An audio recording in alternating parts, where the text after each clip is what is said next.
Hey, everybody. Welcome back to Soulganize Your Life podcast, where we spend about 30 minutes just interviewing somebody to help us discern the difference between our souls and our distorted egoic viewpoints that often in psychology we say lead us astray. Or cause us suffering. And today our guest is Dr. Cameron Martin from Your Life. Wait, am I saying that right? Your Life, Your Purpose, Your Path, Your Purpose. Path What is and it? yeah. Tell me Path what and it is. Purpose is my company. Your path, your purpose. No, your path and purpose. What's your website? The website is yourpathandpurpose.com. Yourpathandpurpose.com. And the reason why I know who Dr. Martin is because we share an affinity for Aaron Abke's teaching. We both were under 40 University for the last couple of years, and I'm really excited to jump in with him on this discussion and hear what he has to say because we have so much in common. But I also am so curious about some of his other modalities, such as astrology and QHHT, and some of the leadership development that he does. And I really appreciate you being here. So just please jump right in and further introduce yourself. Thank you so much, Wayne. I'm happy to be in this space with you today. I mean, you did pretty well. My work as a spiritual coach, an astrologer, and leadership coach is really all about supporting people in learning to live and lead in alignment with their soul's purpose. And so the ways in which I do that our astrology readings, as you mentioned, QHHT, and I also do private coaching and group work with teams and leaders to develop their soul connection, if you will, so that they can learn to lead from their soul's purpose. And I do have an online community, the Soul Purpose Collective, where I work with leaders specifically to integrate spirituality, spiritual principles, and the very tangible aspects of leadership. And the ways that we do that is by focusing on what I call being-centered leadership. So anyway, that's just a little bit about me.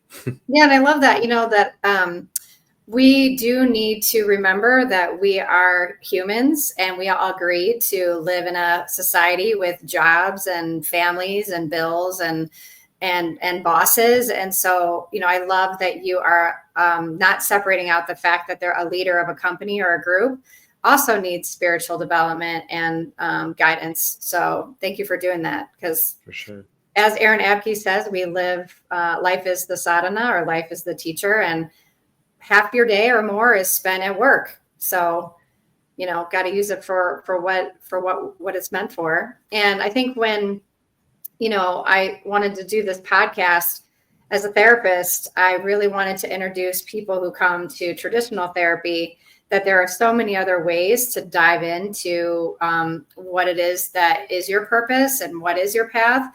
And a lot of times people come to therapy to find out what they don't want. And then I want to introduce them to people like you who can help them figure out what they do want. So I'm pretty sure you've had your own journey around this as well.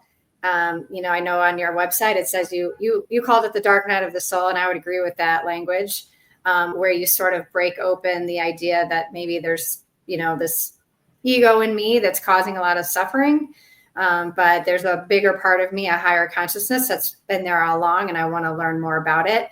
And so if you wouldn't mind just starting with how all that went down for you, I think the audience would love to hear it. Sure, I'd be happy to. So I guess if we back up just a little bit, my first career in life was I was a high school business teacher. Honestly, as a kid, the only thing I ever wanted to do was play school. And so I did. And so it was a surprise to no one that I became a teacher. And I loved the job at first. I loved my students. I loved the courses I was teaching in marketing, accounting, business fundamentals. I taught 5 different courses. It was great. It was my dream until that dream turned into a real nightmare. And the reason for that had a lot to do with poor leadership.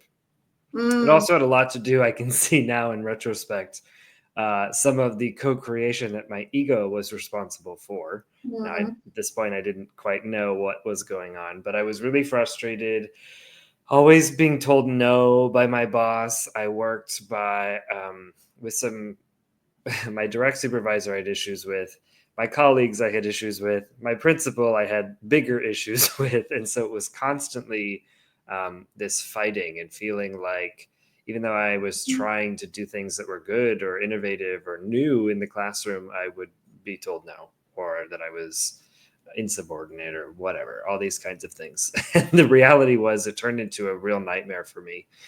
And that was disappointing because the only thing I ever wanted to do my whole life, my whole dream was to teach. And it was 4 years, I became that statistic. It was like, I got to get the Yeah. heck out of here. And So so, I want to just, it went, I was just wondering if I could interrupt you and talk a little bit about identifying the ego when you couldn't identify it, right? So, mhm. like at that time you said it was a surprise to no one that I was going to be a teacher, which I think often people tell us who are going to be, or, guide us in a way where, or they watch something about you that's very specific. And then they point out to you, well, look, of course you're going to be a teacher. And then you said you started co-creating a deeper ego as an adult, as a teacher, where you felt a lot of fighting, which, we would probably equate to like pain or suffering. So I'm wondering, at this point, were you aware that you had an ego and that it was sort of leading you in this direction? Not good or bad, but just aware that maybe there was a smaller sense of self that was doing that? For sure, during that time, I knew that I was suffering. Yeah. So that was really clear. And I understood that my suffering was because of thinking and habitual patterns of thinking that I was playing out over and over again.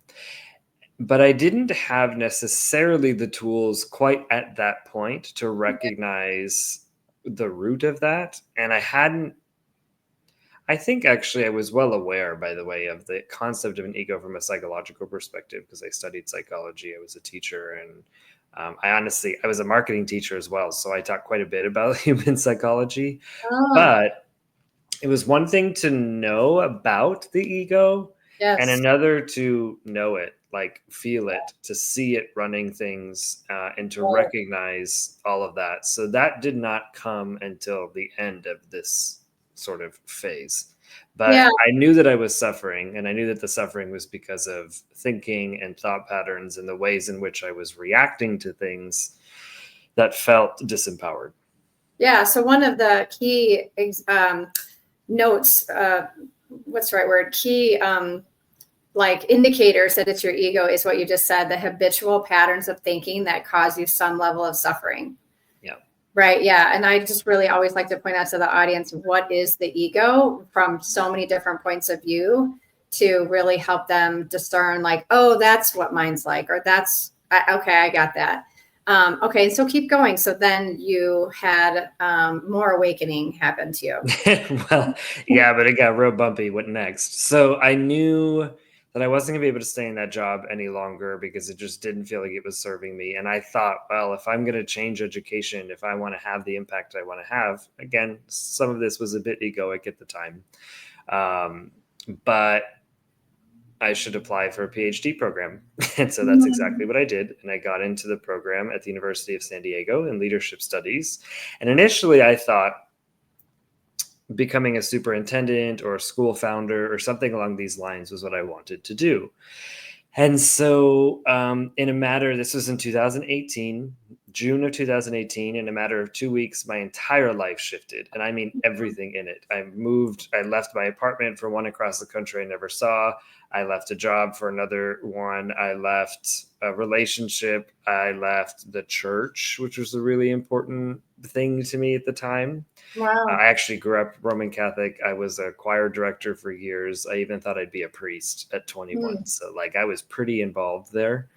However, my identity as a gay man made that very difficult for me to really feel welcome in Mm. that place or feel like I could be authentic. We can Mm. talk about the ego there and how that Yeah. was playing. But nonetheless, huge shift in my life happened really, really fast. And I moved to San Diego. And by the time I started to settle in a couple of weeks, I recognized that I was doing really poorly. Like I did not feel Oh, well. I felt very disconnected from God. I grew up very devout, but everything changing so fast, it literally felt like I was free falling. And talk about ego death because that's exactly what it was. I didn't know who I was anymore. I didn't know mm. what identities I was connected to anymore. Everything, even though I had welcomed the change to join that program, I didn't realize the impact it was going to have on every single thing in my life. And at that time, I ended up agreeing. Well, somebody suggested it to me, and I said, that sounds like a great idea. I signed up for an astrology reading. I didn't know much about astrology at all, except for, whatever you read in the online horoscopes, and I'm a Taurus, so Yeah. a heyday kind of thing. I thought it was cute, but not necessarily all that useful, we'll say. But Yes. I said, yes, let's do it, because I don't know which way is up in my life right now. Mm. And so I booked that reading, and it was a profound experience. It quite literally changed my life, because in a few moments, this woman is looking at my chart and she's saying things about who I am and how I came here as a soul, and what lessons I was here to learn, and what things I was moving through, and what challenges I would likely have. And she was saying a lot of things about what I was currently moving through, this period that felt so dramatic for me. Mm. And I remember feeling for the first time in my life like I was truly seen for who I Wow. was, a soul with a Yes. body and a mission and soul contracts and all the things.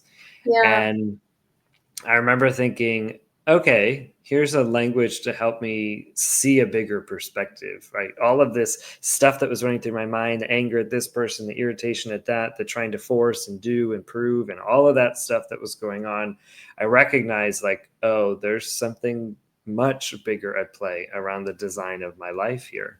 Mm. And I remember her asking me, or actually, excuse me, I remember me asking her if she taught astrology. She said, yeah. I said, great. Well, will you teach me? And she said, no. And I was like, what the heck? She said, you are your own teacher, and in a few years' time, you'll be better than me. And I thought, Wow. what are you talking about? Like, I'm 6 figures into a PhD program. This is not part of my Yes. path, right? Except, talk about that bubble popped. The ego Yeah. was like, there was a real death there. And I remember walking out of that session feeling really great, but also kind of confused. Like, I don't know what that was about. And very shortly thereafter, I started to study deeply astrology, but it was any book I could get my hands on, any YouTube video, anything. And what happened next was not really learning. It felt more like remembering, because it was very fast and I was starting Mm. to calculate things in my head. I mean, astrology in many ways is mathematical Yep. and artistic. It's deeply psychological, at least my orientation to it. And so I was looking at charts and seeing these things, and I was able to read pretty quickly. And I remember this was a real challenge for my ego, because talk about imposter syndrome. You don't know how to do this. You haven't studied this for X number of years. You didn't go to this certification, and yet, boom, here I am doing it. Wow. And so talk about major surprise. Around the same time, Do you, I do you mind if I yeah, summarize for a second? Because again, just for the point of the audience is to really discern the difference between ego suffering, ego not suffering, soul, soul emergence, right? And so if I think about what you're saying is your ego at some level caused enough suffering for you to almost cause part of it to kind of break apart. You moved, everything changed, you lost your identity, right? And so, but some of that suffering in a way is helpful. It's meant, right? There's some kinds of suffering the ego does that's not helpful, right? Like habitual repeating patterns of thought that just keep putting you down the same rabbit hole. But then there's other kinds of suffering or pain that we experience that opens us or breaks us, which is what you had. And you said, this is so outside of the norm for me that I want to explore an extraordinary thing, right? And that was called astrology, right? And then as you're sitting with her, I'm guessing this is non-egoic. You're like, deeper things about me literally because of a chart. It's not woo-woo, it's not magic. Astrology is real. I mean, it is based on planetary, movements and grids and fields. I'm sure you can tell me all about it, but well, it and really, thousands of years of psychological yeah, inquiry. yeah. And maybe you used to know astrology in past lives, and that's why it comes back so quickly to you and stuff. But I just want to keep helping the audience, because a lot of my therapists or clients in therapy will not understand the difference between their different sufferings. The ones that are, really constrictive, and the ones that are trying to break you open. And so I just wanted to stop and summarize that for a minute, but just keep going. Thank you. Yeah, I want to share. Well, the suffering didn't end, but No. things did shift, but it didn't quite end. I would say to your point that all suffering is hear this with an open mind, Yeah. listeners. All suffering is actually a gift. Now, the Hmm. ego will not like that because we don't want to suffer. It's not comfortable. It doesn't feel great. Okay. Right. Anytime we're suffering or something is going on in our lives that we don't really want, or we think we want something else. But the reality is, when we suffer and we get to that point you were talking about, then and generally only then do we make a change. Something very interesting about the human condition, and honestly, it's the condition of the ego that is holding on to identities, that is holding on to thoughts, that is holding on to beliefs about who you are, this Right. sort of mind constructed picture of what your reality is. And when we suffer, we are being presented with an opportunity to see that we're misaligned in some way, right? Yep. So let's say, for example, in my case, I was working as a teacher, but every single day was suffering, and my digestive system was a mess, and my nervous system was freaked out all the time, and I felt disrespected and disregarded. Okay, but if we look at that, it's because at a soul level, I wasn't aligned to that Mm. anymore. That which I was doing, the behaviors which I was involved in, the ways of thinking, the habitual patterns of thinking were Yep. not the same way that my higher self was thinking about it, which is why it felt so uncomfortable. Here I am trying to push and shove and prove myself, and my higher self's up there going, "You don't need to do that." Just show up, just be. And here I am tinkering and forcing and fighting and angry and all this stuff. And I'm feeling like total shit. And my whole body is telling me this, that suffering is actually saying it's an indicator of misalignment. This is not what my soul is actually thinking. This is not Yeah. what my higher self is directing me to believe in this moment. And so if we recognize that in any moment we're suffering, there's actually misalignment happening. If we can do that, we can recognize that, oh, something is in control here, and it's got to be the ego, some sort of belief, some sort of identification, some sort of story, some sort Mhm. of pattern, something that you believe to be true about yourself, when in reality, your personality is only one aspect of your being. You as a multidimensional being, a soul, you've got a Yeah. lot more going on than what your mind might think. Such a good point. And in numerology, we actually have a part of the chart where it just talks about your personality. And to your point, it's a very small section of you. And it doesn't mean your personality isn't really helpful, to whatever your soul's journey is and your path. And I'm guessing that astrology probably touches on that as well. Yeah, similarly, but and as your Yeah. point here, there's a whole heck of a lot more. Yes. When I'm looking at a birth chart, I can see your soul's gifts. I can see, well, you as a soul. So this is sometimes the issue. We talk about our soul when in reality, that is what we are, a consciousness, Mhm. a soul. That comes into a body.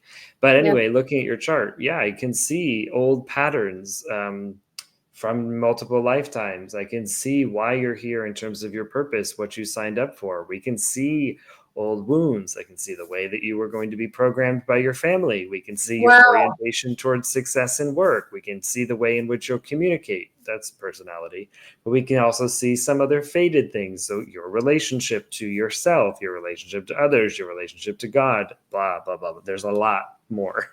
And Wow. as you're saying, the personality, how you show up and how you look and how you talk and act, which is really just a reflection of the ego, is only one aspect of the chart. Yeah. And so I'm guessing your astrology chart didn't tell you to be an astrologer, right? Just like my numerology chart doesn't tell me to be a numerologist. It tells me to be a spiritual speaker, or to die to old ways of thinking, or to help people be comfortable with their emotions, which is why I became a therapist late in life. So even though it didn't say become an astrologer, right?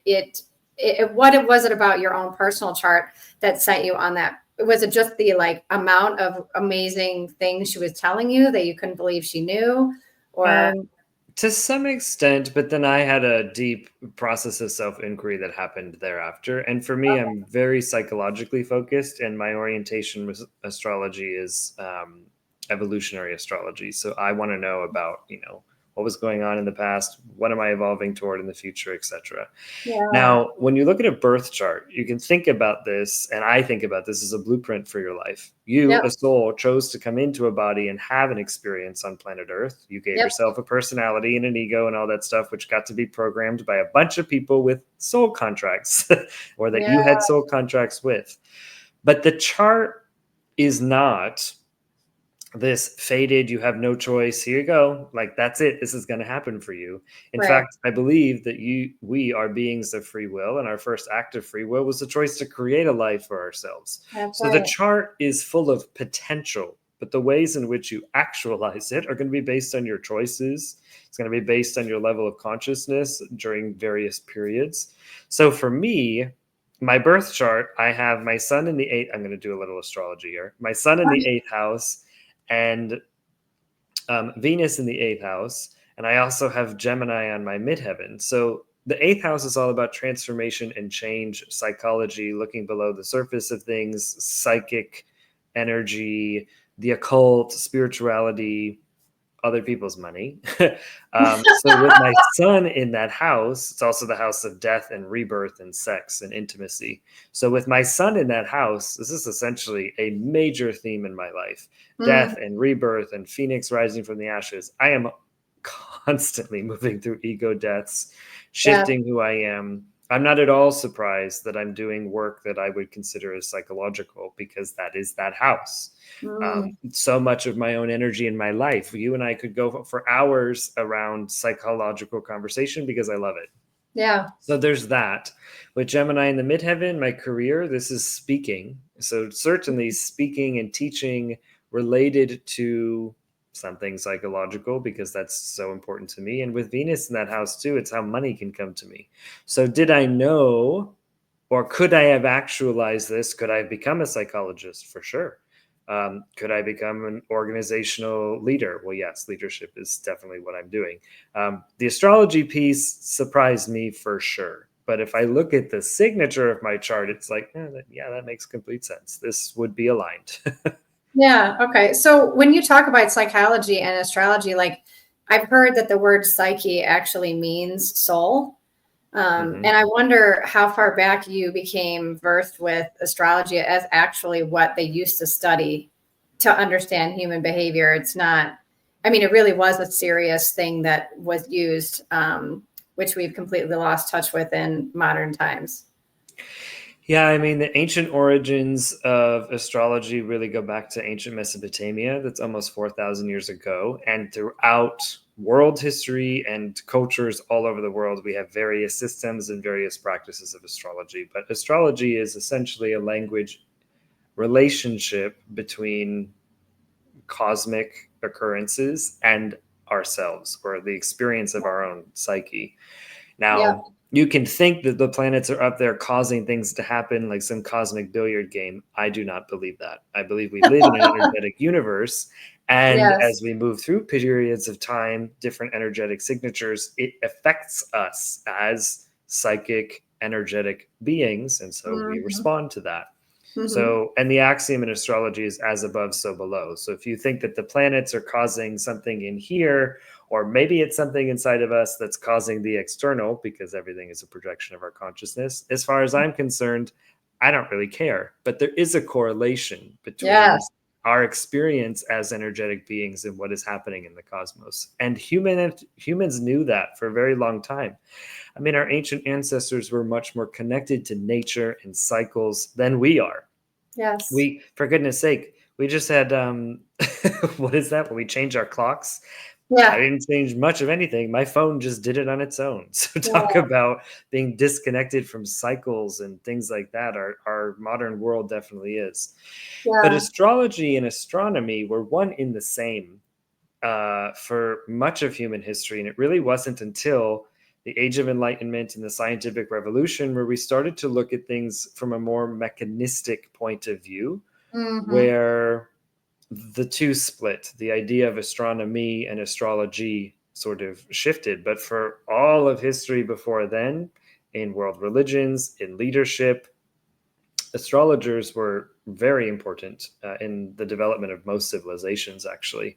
Yeah. And so there was that split um, because of these ideas that maybe we cannot scientifically prove that this is happening. But the reality is we have thousands of years of observation, and it's been resurging since the 1960s, even before then.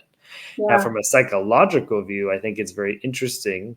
Carl Jung, who avid, a huge psychologist, of course, you can call him one of the fathers of psychology in our practice today. He was an avid astrologer, actually. Yep. He wrote his doctoral dissertation not about astrology. I did that. He wrote one about the occult practices, and I believe he studied his cousin, or no, not cousin, daughter, niece, who was able to do trance channeling. Anyway, he studied that, and he would use people's birth charts in psychological consultations.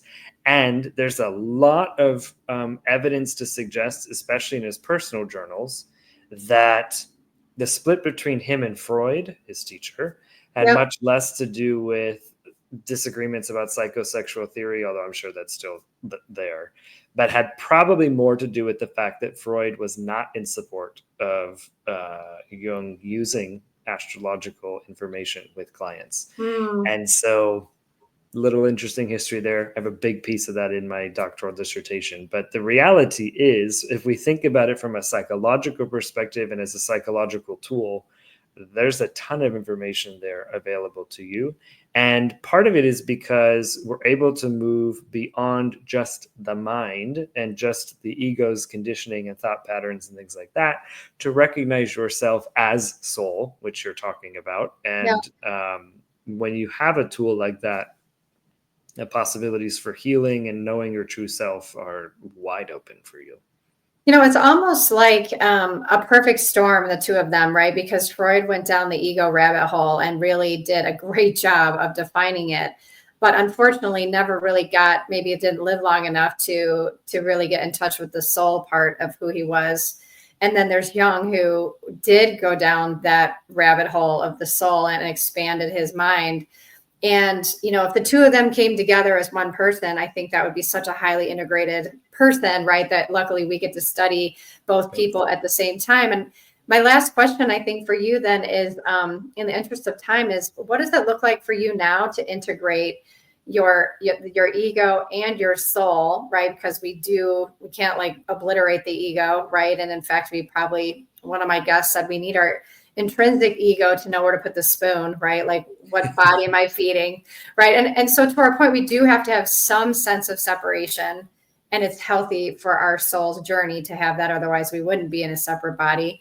And I feel like you've probably done so much work now to be able to really be comfortable with this dynamic that we are both human and being. And just like to hear you speak about like your integration process, maybe use more than astrology. I know you do other things that maybe the audience would want to hear about. Yeah, I do. Yes, I do more things than astrology, Yeah, but no. that was a big piece. And it really was during my spiritual awakening, which came later in the year 2018, when I started to recognize what life was like, maybe without an ego. Mm-hmm. Because in a moment, no, in a moment, it completely dissolved. All of my thoughts, my ideas about who I was and everything. And I knew myself as all that is in the world. And it was incredible and it was amazing. And then I came back down to earth Yeah. and, things started to move. Wait a second. Come back here. But the two pieces that you're talking about, we live in the third density here, the third dimension, which is one of separation. And Yeah. it's important that we have an ego because it keeps us alive. It is quite literally a psychological function that allows me to know that I am me and you are you, and there's separation, and that lion over there is not That's right. probably good for me, right? Yes. So it's one thing when people are like, oh, I need to obliterate the ego or dissolve it, or my ego is bad. Well, no, it's not, unless it's in the way because of your training and your conditioning and all these kinds of things, unless it's in the way of you actually achieving what it is your soul is here That's right. to to experience. Well So said. really, there is a balance point and a fine line between wanting to connect with our higher self or the soul level of our essence or our higher consciousness, whatever you want to call that, and the ego. But here's the thing, the fact that you're even having this conversation, that there are two things that are sort of two experiences, that there is an essence of your being that is not tied to your thoughts, your patterns, your old conditioning, your family members, your belief systems, that Mhm. actually you exist as consciousness itself, and that can be experienced. And by the way, it can only be experienced. I can talk about this and you can talk about this until we're blue in the face. But unless you experience what it means to have, what the yogis speak of as samadhi or no mind, or this space of emptiness where the ego and the chatter isn't there. You can do this Mhm. through meditation. You can do this through Kriya practice. You can do this through being in nature. There are many ways in which you can sort of reach this state, which is Right. not necessarily enlightenment. People talk about it that way, but it's just your being. You Yeah. can do that because that is what you are. And then the aspect of your mind's ego, the identifying, the clutching to ideas and all that kind of stuff, kind of sits on top of it. Now, it is helpful in your life unless it's not. And so this is Yeah. where discernment comes in. Mhm. For me, one of my sort of limiting beliefs that my ego's been playing with for a long time is related to feelings of not belonging and not being good enough. And well, essentially those are the root. And I could talk about my family's patterns, whatever, but that doesn't matter. Those are sort of the root of a lot of my ego's construction. And it has served me in the ways that it has informed my work around belonging, around Mhm. helping people to recognize their true essence, around looking at yourself and loving yourself. So that's been very beneficial, but along the way it's been a lot of suffering. Now Yeah. if I recognize though that is the ego's construction, oh, that's just an old belief that I've been holding on to for a long time, that is this, and you know what, my true essence is not that, then I actually have power to choose, right? I can let the ego continue to run and to completely control me, or I can look at it with compassion. Oh yeah, I have that belief from childhood, that's not serving me anymore. I'd Mhm. like to choose this instead.